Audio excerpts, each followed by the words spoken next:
Hi, I'm Jake. I make RPG supplements and videos about Pathfinder 2 or PF2. Can you say PF2? PF2. You like that. So we're here today to talk about more Tian Xia stuff. And now it's going to be the gnomes. The Kijimuna, or in my head, Kijimuna. Just, it sounds Islander. It also reminds me of Crash Team Racing that had a little tiki mask. Anyway, it sounded like that.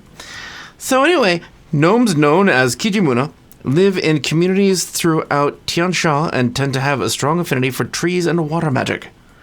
Kijimuna have wild red hair, skin that ranges from brown to crimson, and bright scarlet, gold, or brown eyes. With variably sized drums, flutes made of bamboo from the veil of green spears, and a shrill yet melodic whistle. Their music has a lively, upbeat tone. They're gnomes, of course they do. Gnomes are like the Smurfs of Galarian. Kijimuna break out their instruments for any reason, but especially during festivals and celebrations. Kijimuna have their homes in trees that grow near the shores, as high up as they can, preferring banyans when possible. Mechanical or magical lifts climb up the roots and trunks of their trees. Staircases sometimes lead to nowhere, and doors open onto thin air. Of course they do, because they're gnomes. They're quirky. Occasionally, windows peer into the center of the tree at nothing.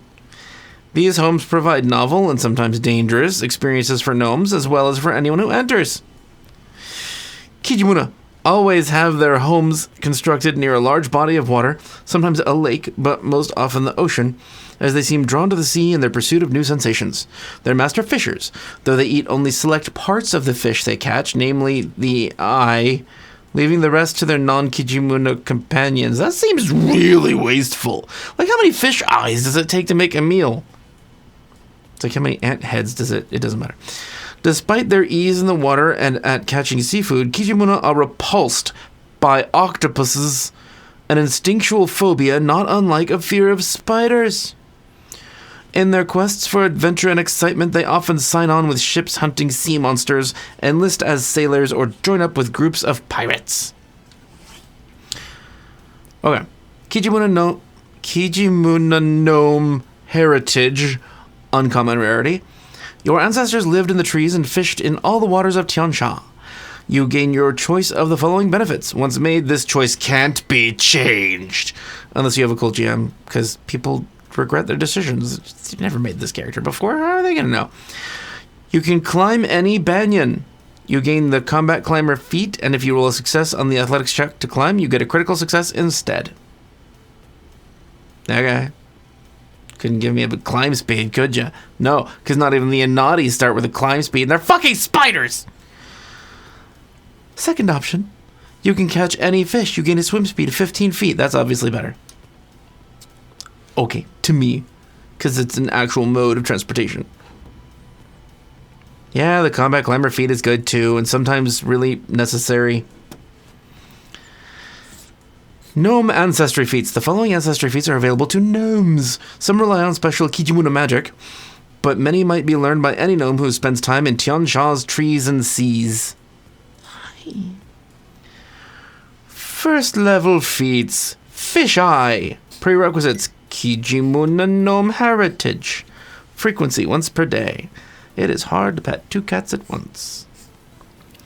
You can gain the magic of the seas by eating your favorite seafood. Oh, how is your butt always changing the page? You can gain the magic of the seas by eating your favorite seafood. This gives you an advantage when diving, escaping notice after pilfering a valuable artifact from a local warlord, moving through poisonous fumes, or sleeping next to a particularly gassy adventuring partner. Like all of us are. I mean, probably the elves too. If you eat the left eye of a fish, you gain the breath control feat for the next hour, and that feat's benefits apply against effects that have the olfactory trait in addition to those that have the inhaled trait. As this feat is temporary, you can't use it as a prerequisite for a permanent character option like a feat or access to a spell. If you eat the left eye of a fish. Okay, as cool as this sounds, because it's so particular, you need to be able to preserve fish eyes? Or go fishing a lot while you're adventuring. And I don't like that. Can you preserve fish eyes? Have like little gummy fish eyes? This is really gross. But sure, why not? You can have some dried fish eyes. If that's cool with your GM, this is a really good feat. Because it can save your ass. Because inhale toxins. Now, level 5 feats. Briny beverage. Prerequisites, Kijimuna Gnome heritage. You can survive off the sea as well as gain insight from its waters. You can drink salt water and quench your thirst as though it's fresh water. That's fucking gross. Have you ever drunk salt water? No. That is my soy milk. You do not get a cup of soy milk, sir. In addition, once per day, you can take a gulp of seawater using an interact action to gain imprecise wave sense with a range of 20 feet, which lasts for 1 minute. This wave sense functions only within the body of water you drink from. This is amazing if you're doing an aquatic adventure. If you're not doing an aquatic adventure, this is shit. Like, seriously, because if you're adventuring and traveling, this doesn't, like, remove your need to drink. It just means you drink a different liquid that takes up the same volume. So you're either carrying fresh water, or you're carrying salt water, or you're near an ocean, because it's an aquatic adventure. So anyway, I don't like these guys so far, because they're not always useful.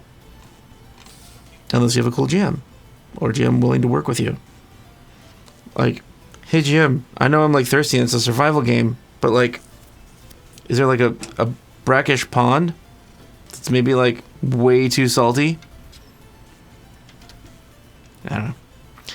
9th level feats. Scarlet Strands. Prerequisites. Kijimuna Gnome heritage. The innate magic in your blood turns your signature crimson tresses into more than just a stylish coiffure. If you pluck 3 strands of your bright red hair and spend 1 minute braiding them together, they magically transform into a strong 50-foot crimson rope. Your 9th level, you have fucking rope. This rope can hold 1,000 pounds. Great for lashing down sails in a storm, rappelling down a cliff to a hidden treasure, or tying up a Minkayan criminal with a sizable bounty on her head. You can have only 1 hair rope in existence at a time. If you braid a second, your first rope unravels back into 3 hairs. Your hairs can also form a net to catch fish or foes. Once per day, you can cast 4th rank Web as an innate primal spell, which takes the form of a crimson fishing net. You must have a hand free to pluck a few strands of your hair that you throw as part of the spell. The hairs regrow when the spell ends. That's cool. That's great. Like, they took 2/3 of the space for Scarlet Strands to say that you have a thing that doesn't really matter, and then gets to the cool part. Okay, this is good. It's useful. I wish you had the rope thing at, like, 1st level, because that could be extremely useful. But at night, it just doesn't matter at all. But Web is awesome. Web is very good. 4th rank Web at night level, innate primal spell, good. Good feat. Level 13 feats. Arboreal Conversationalist. Has the uncommon trait. Prerequisites. Kijimuna Gnome heritage, or at least 1 primal innate spell from a Gnome heritage or feat. Access Kijimuna Gnome heritage or Tian Xia origin. Okay, so you can take this if you're not a gnome from Tian Xia, if you get GM's approval. With your close connection to primal energies and the first world, you can communicate with trees. You can cast Speak with Plants as a 4th rank innate primal spell twice per day. If you're level 13, alright, no, that's perfectly balanced. That's good. I like it. It's very useful. You probably won't need it more than twice per day anyway. But if it's level 13, why not just, like, at will? You can just always speak with plants. Because it's not like it's going to come up and be useful more than twice per day, and it feels really powerful. And then you can use it to just screw around and build character with the person. Anyway. Next level 13 feat, Kijimuna Whistle. Prerequisites, Kijimuna Gnome heritage, or at least 1 primal innate spell from a Gnome heritage or feat. Access, Kijimuna Gnome heritage or Tian Xia origin. Again, it just removes the uncommon trait. You know this. I already said this. Your connection to nature, and trees in particular, has become so strong that you can summon the plants you befriended in the forests of your youth. Once per day, you can whistle the distinct cheery sound that's a signature of the Kijimuna Gnome community to cast Summon Plant or Fungus as a 5th rank Primal Innate spell. The spell loses the Manipulate trait as the incantations and gestures used for the spell involve only whistling. No, I need that. Dude. Nearby Kijimuna Gnomes automatically recognize the celebratory trill and will usually answer or join in the music making if they can. That's very cute, and it lets you summon a monster. That's always good. More monsters. No 17th level feats. I don't really care. But why they leave them out? Huh. Alright, that's weird. And that's it for the Kijimuna. They are really niche. Super niche. But if you're playing a game that at low levels is in or around saltwater, they're really cool. And make sure you ask about dried fish eyes. Just the left ones. This is such a quirky ancestry. Their heritage. Thank you for joining me. If you're a patron, thank you for always helping out the channel and supporting me. And the kitties. And Storm, she's like back there somewhere. I don't know. She does tech stuff. I don't know what she's doing. Whatever. If you want to see the rest of the Tian Xia playlist here, if you want to see archetypes, they're here because archetypes are fun. And I'll see you soon. Okay, bye.